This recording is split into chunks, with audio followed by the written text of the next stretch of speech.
Welcome back to Hit Subscribe, where we chat with key leaders in the e-commerce space to discuss the present and future state of commerce optimization. I'm your host, Kat, content marketing strategist at Recharge.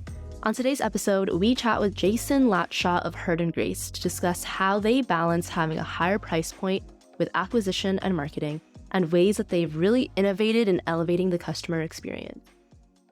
Hello, I'm here with Jason Latshaw from Herd & Grace. How are you doing today? I'm doing really well. Thank you for having me. I appreciate it. So why don't you go ahead and tell me kind of the story of Herd & Grace?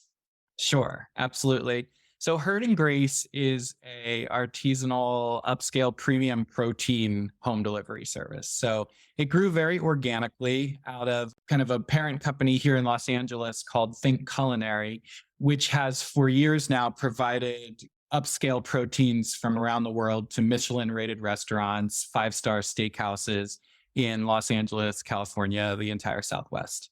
Actually with the pandemic, we found that we had to shift that a bit, and that being able to offer it to people at home, as fewer people were in restaurants and some restaurants were shut down altogether, we survived the pandemic by shifting things online.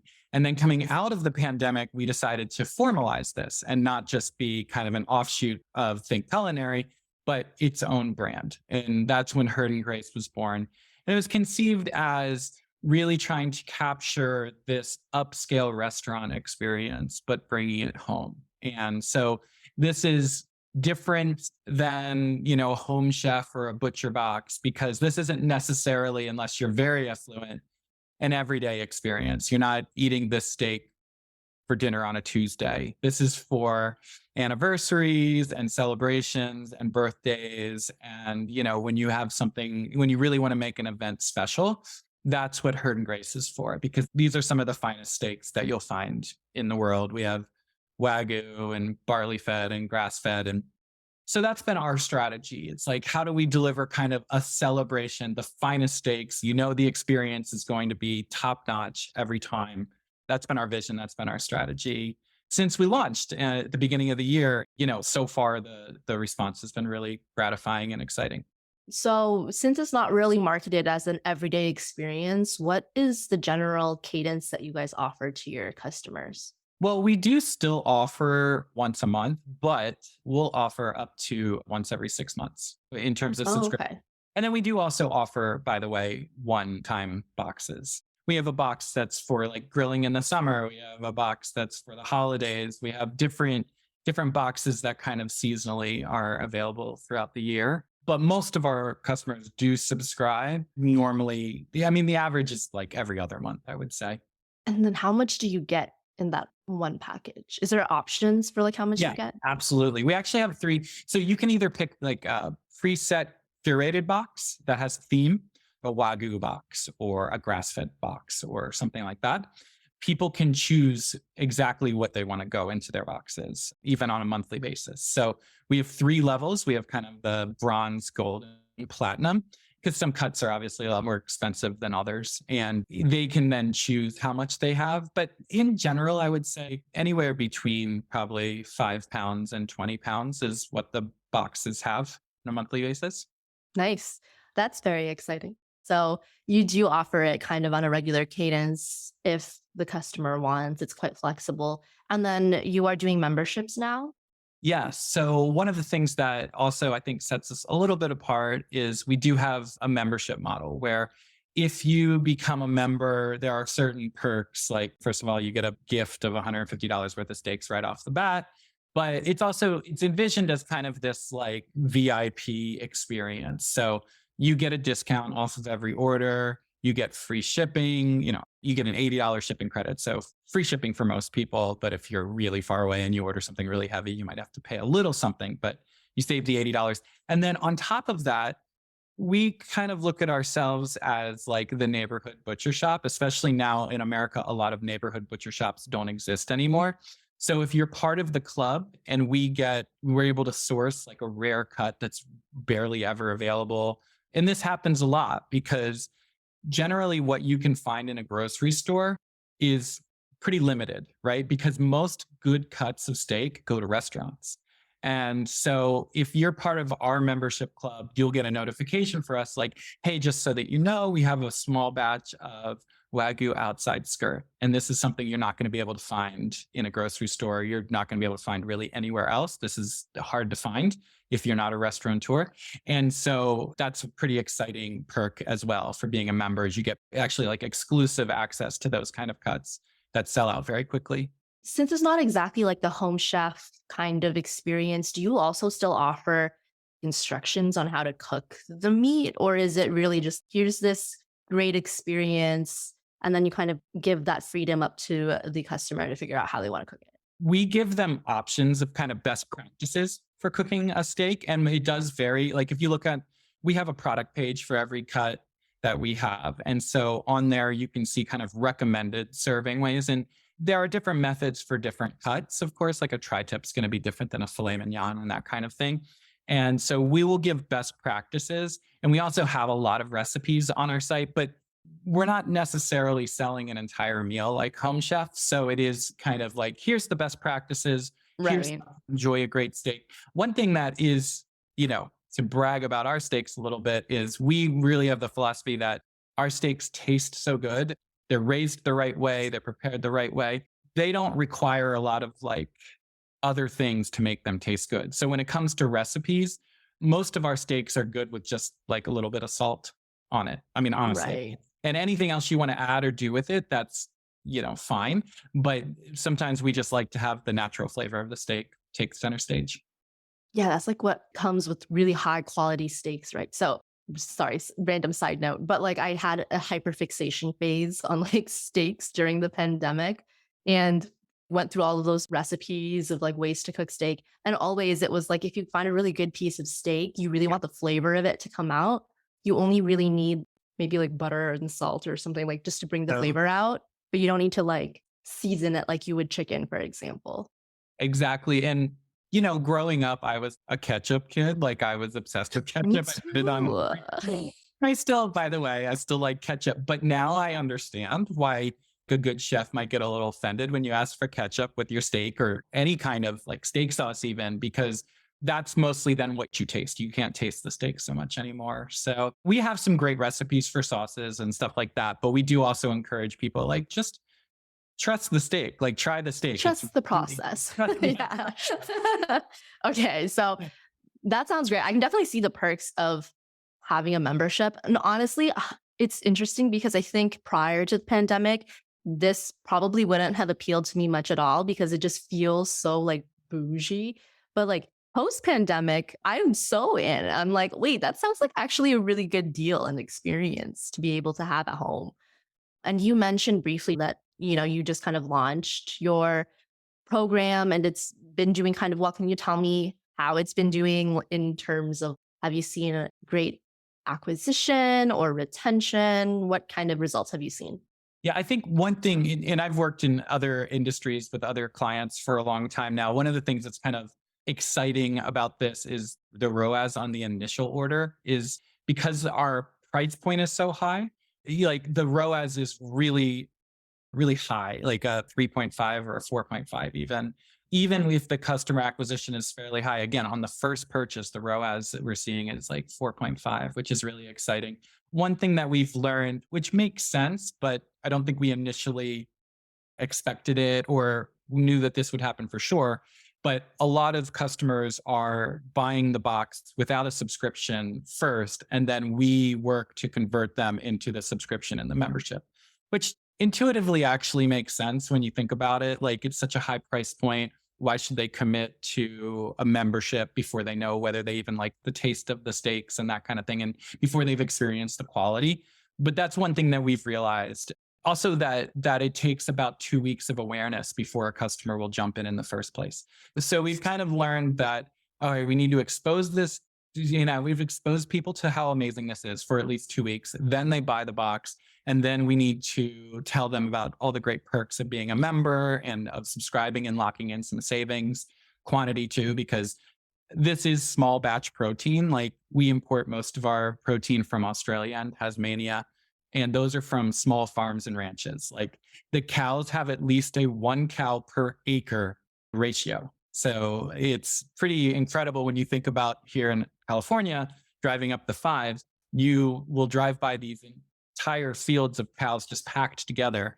And it's the exact opposite in Australia. And that actually really makes a difference, but it also makes a difference in supply. So if someone's a member or they're a subscriber, they can be sure to get the cuts of steak that they need for the special events, where otherwise we might be sold out on the site. So there's kind of like that guaranteed access as well kind of component. That's Exactly. cool. Also, those cows have more estate than we do and can afford in like the GTA.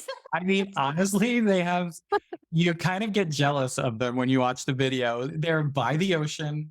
They're in these gorgeous green fields. They don't have a care in the world. And it's like the most idyllic life. I have to say, Goals. got to figure it Goals. out. That's so funny. Have you guys ever considered doing like a free trial or like a change from this trial to a subscription kind of workflow to make sure you're not losing out on those initial customers who are buying one time? So it's a great point, and we've put a lot of thought into that. One of the issues that we deal with as a company is to get the steaks to people, to actually deliver it to them. We have to send it 2-day FedEx, and it's got dry ice with it and everything. It's an expensive proposition. Like the actual shipping costs a lot more than most other products, right? So free test, free taste, free samples. The way that we've been able to kind of make that work is a hybrid between online and real life, where here in Los Angeles, we actually do a number of tasting events where we kind of let the people that are within our target demographic, people that would be interested, come to a special event where we have a couple of our chefs who know exactly how to cook our food and are very personable. And we have, Think Culinary, we have a great office with a test kitchen. And so we can host events with like 40 people where they come and they taste each cut of the meat and they see how special it is. And we can tell them. We have a Zoom meeting with a farmer in Australia standing in a field with his cows, and people can ask him questions. And that's been really effective. So what we're doing there is we're taking advantage of some of the assets that we have, because we don't have an unlimited marketing budget. Yeah. We're not venture capital funded. We're just working with what we have. But the assets that we have is we have an amazing product, the fantastic meat. We have passionate staff on our side. We have relationship with really amazing chefs who believe in the steak, and we're located in a fantastic city. So by doing that, we can find a lot of customers that way by actually having these tasting events and letting people be exposed to the steak in kind of the best possible way. It's also great because a lot of the questions are like, well, yeah, this tastes wonderful now, but how's it going to taste when I take it home? Our chefs are very honest. Like, actually, this isn't the hardest thing in the world to prepare. It really isn't. Like, you just have to follow a few simple rules and it'll be fantastic every time. And that really, people are very nervous about that. And that really lightens a lot of people's stress about whether this can really be a celebration at home for them as well. I think with the pandemic, you mentioned it that you got interested in steaks during the pandemic. And I think the pandemic kind of taught a lot of us that, oh, actually, we can make really good food on our own too. Like, it's not all about going to a restaurant all the time. And it was interesting with the pandemic because when the restaurants did open back up, a lot of times you were eating in like a parking lot with paper plates and plastic silverware. And all of a sudden, the food didn't taste quite as good, right? Because the context wasn't as, so it's almost like restaurants, and I think that they've recovered since then, but I think people realized we got better at cooking at home. Restaurants got a little worse as an experience, and we realized, oh, I don't need to go out all the time to have an amazing celebration. And the interesting thing is, while our product is expensive compared to a night at a restaurant, it is actually a bargain. Like, if you want to take 8 people out for a birthday to a restaurant versus buying one of our boxes and serving it at home, it's hundreds of dollars difference by far.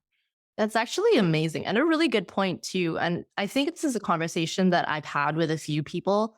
The way that society is going is we actually are moving kind of into this idea of wanting like real authentic experiences, whether it's like in the restaurant or out in the mall or whatever, being able to bring it back home and have like the nostalgic feeling, anything nostalgia Nostalgia sells right now.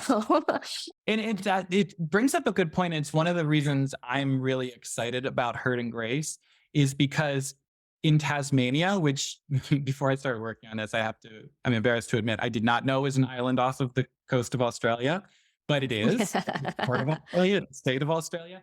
But in Tasmania and Australia, it is almost like a time machine when it comes to these farms. Like they are literally raising their cows the same way that their ancestors have been doing for hundreds of years. And the really beautiful thing is that by creating outlets like this for their product, we're able to maintain that lifestyle because otherwise they feel the economic pressure, right, to sell to developers and to have strip malls and that kind of thing. But because we're able to create these new markets for them, they're able to preserve that life for their children and that kind of thing and keep that going. And one of our chefs, Sarah Glover, is actually from Tasmania. She says it's really, really gratifying to her. She grew up around that. And to see that survive and partially due to our efforts is a really excellent thing. It's a great mix of nostalgia and old ways and kind of new technology with recharge subscriptions and Shopify websites and being able to mix that all together to preserve an old way of life is, I think, a really beautiful thing. I love that. I'm like obviously a very emotional person. I don't know if that's obvious to you because this is like the third time we've talked, but to those who have listened already, obviously I'm a very emotional person, but I really love the way that Herd and Grace's story comes out, like through your products, through even talking to you right now, and through the way that you market. You're really like, even with your in-person events, you're like, come and eat with us and see why Yeah. you need to buy this product. I love that. I think that's just like the perfect marriage of all of the things you can have in a brand. And are your in-person events like quite successful at converting? I'm curious about that. So they are, but we are also figuring out ways to improve them with every event that we have. My director of marketing, Erica Fernandez, and I actually literally talk after every event, like, what could we have done better? How did this work? How did that work? Like in some ways, we treat it almost like a real life landing page A/B test or something like that, where we're trying to think like, okay, we should add this little intro in the first 5 minutes. And the last discussion we had, we were like, wine tastings are so successful at getting people to buy the wine afterwards. What are wine tastings doing that we're not doing? And, coming up with a number of lessons about that. So, I mean, we're still in the thick of this and figuring this out. But my eventual goal of these tastings that we do, try to get like a 10% conversion rate. And I don't know if that's overly optimistic, but I don't think it is. I think that we can absolutely reach that point because everybody there leaves the event raving about how this is the best steak they've ever had. And I think that as long as we have the right demographic mix in there and everything, then we should be able to hit that 10%. That's so funny because I had this conversation with David in a previous episode. I asked because he's been in the industry, David from Simprove, sorry. He's been in the industry for like 25 years. And I asked him what his prediction was for the future of e-commerce. And one of the things he said was he thinks that there will be more in-person sort of events tied in with selling your product and like ways we can collaborate and like things like that. Anyways, so that's really interesting. I think it's a really great idea. And I also think from what I've seen in the e-commerce trends that what you're doing right now is going to be successful for your brand, but it just might take a little bit longer because your net that you're casting isn't as wide as what you can cast with like online marketing and ads, right? These are in person, so you have like limited capacity. But I think the opportunity to convert is so much higher there because it's like going into a mall or to a store to try on clothes. Exactly. So that's really cool. Yeah, and the other thing to add about the events is, in terms of efficiency, they provide a lot of content for our online marketing also, because the product photos are one thing, but if you see kind of the exciting event where the steak is the star of the show and there's a lot of motion, there's a lot of people, we found that that's the content that performs the best in our online marketing too. So it kind of helps both arenas. And then do you invite very strategically to these events? Is it kind of an open invite? Do you bring like influencers to create content that you know is going to be used like for marketing later? How does that work? We've done all of that. So we work with a PR company, Blaze PR here in LA, and we do journalist and influencer events. those are more for publicity rather than conversion. But we'll also do, like, we just hosted an event with the Young Presidents Organization, which is a lot of entrepreneurs and C-level people and executives. And so we hosted one of their networking events, for instance. The event was a tasting and it was also a Young Presidents networking event.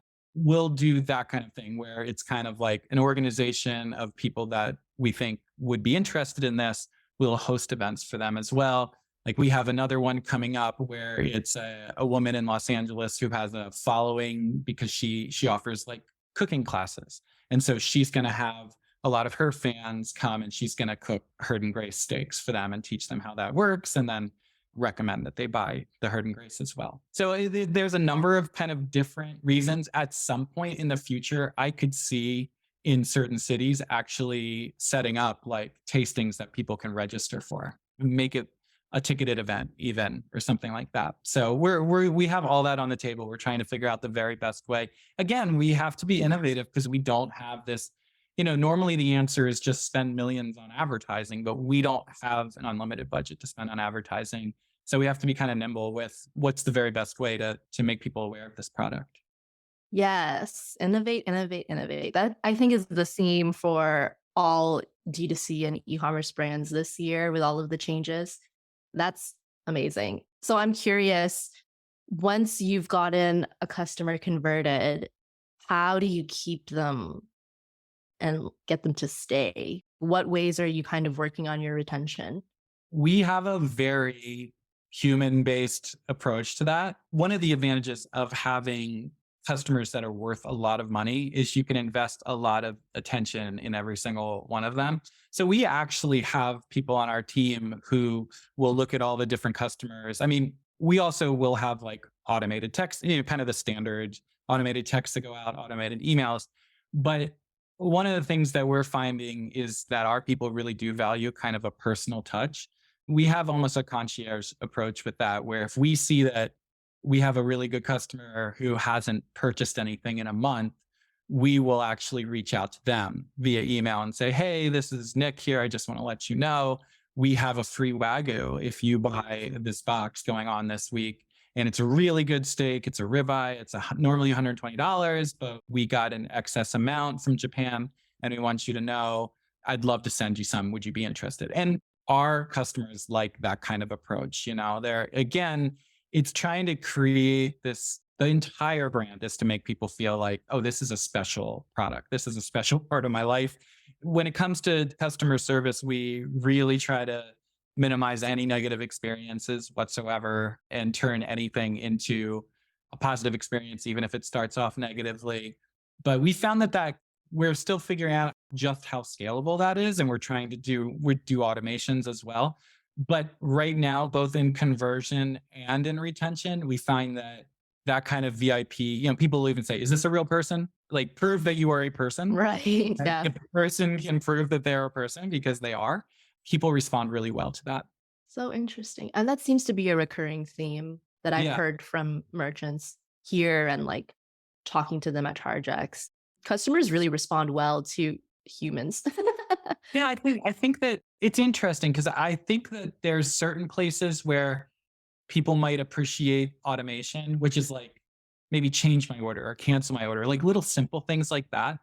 But I think there's an area of service where people actually resent automation. They want a person and it fits our brand, right? Because we're small batch proteins. So there's a little bit of a disconnect if you're small batch proteins and then all of your customer service is done by some like algorithm. So a lot of times part of the appeal is, oh, okay, I can talk to someone who really knows the steaks, really knows the proteins, and I can ask them a question if I need to. And I know they're kind of looking after me and they know, another example is, so we ship every Wednesday. We collect all of our orders from the week and then we ship on Wednesday. And that's because we want to be able to be sure that the deliveries happen within 2 days, that the customers are able to take the delivery. We don't have boxes strayed and, in a bush somewhere that's rotting away.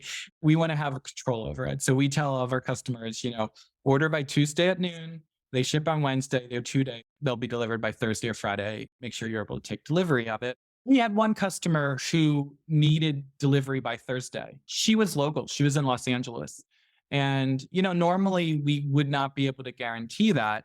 But again, this is an example of, I think, really thrilled her. We were able to prepare her box and just have her come to our office and pick it up on Wednesday. Now, that's the kind of thing that I think people don't feel like they're caught in the gears of a large corporation. Then they're like, it's very primal. They're buying like small batch steaks from a person that they can go and see their face if they need to. And even though that's not completely scalable, I think we're trying to figure out ways that we can make that as scalable as possible, because that, again, that kind of fits the brand. Yeah, I love that. And I agree. Like, I think it is consistent with your brand to be able to offer that in-person experience or that human experience, because people know they're ordering from a small batch business. Like, people know what they're getting themselves into. So it would be almost jarring to be met with like all of these robots and automated things. Right? Exactly. It feels more like an Amazon experience. You know what I mean? Like, Nobody's going to Amazon expecting a small batch experience. Like, people know what yeah. I have no expectation to even get anybody on the phone at Amazon. I'm like, oh yeah, there's no way I'm going to be able to talk to anyone. This is a behemoth, But first of all, we really are limited in terms of, if we got 100,000 more customers tomorrow, we wouldn't have steak to sell them. Like, we actually have to like look at our inventory versus our marketing, because there's not an unlimited supply of what we sell. There really isn't. To launch, we actually had to put together a wait list of, letting people in a few at a time, because we wanted to make sure that their first experience wasn't, oh, everything's sold out. We're sorry, we're out of it. We don't have unlimited supply, and it's seasonal. It has to do with a number of factors. So we don't want to look like a behemoth, because we're not a behemoth, and we never will be. We actually never will be. We don't want to grow to that amount, because then we won't be consistent with our brand anymore. We're always going to be constrained by quality, by the ability to. That's spot on. Like, I attended an event for API months a couple of weeks ago in New York City, and the founder of Health Aid Kombucha, actually, one of her tips that she gave, and she, that company's huge now, but the tips that she gave, it was very like, it's so tempting as a D2C business to say yes to every opportunity to sell, but it's so much more important to like nurture the growth properly and to consider like operationally, what can your company do so that you're still maintaining like that brand consistency. So you're spot on. Yeah. I am having a great time with this conversation, but we actually went through all of the questions that I had for you, and I didn't even ask them. You kind of just came up in the conversation. So is there anything else that you would love for people to know about Heard & Grace? I think I would just like people to know that, so Svante is the president of Think Culinary, Svante Johansson, and he is a genius when it comes to steaks and proteins. And I've come on a little later because I have the background in marketing, but I've always been a fan of the steaks. And I just want to say, like, from an objective point of view, these steaks are so good, and I think everyone should try them. Go to Heard & Grace, read the story, read why these steaks are so amazing, where these cows are from in Tasmania. Literally the cleanest air in the entire world is the air that they breathe. The winds that flow over where they are don't have any industrial or cities or anything from beginning to end. Literally the cleanest air in the entire world. They measure it. It's a very exciting product to market because I believe in it wholeheartedly. And the other thing we're excited about is it's all halal certified. So that's very exciting, which again speaks to how well the entire process is run, because it wouldn't be halal certified if it's not. Well, listen, thank you so much. This was such a treat. And thank you for answering the questions I didn't ask and doing my job for me. So really, Awesome. thank you. It was a great interview. I really appreciated it.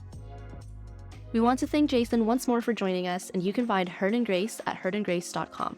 If you liked what you heard, make sure to hit subscribe on whatever platform you're listening from, and check us out at rechargepayments.com/hit subscribe for our latest episodes.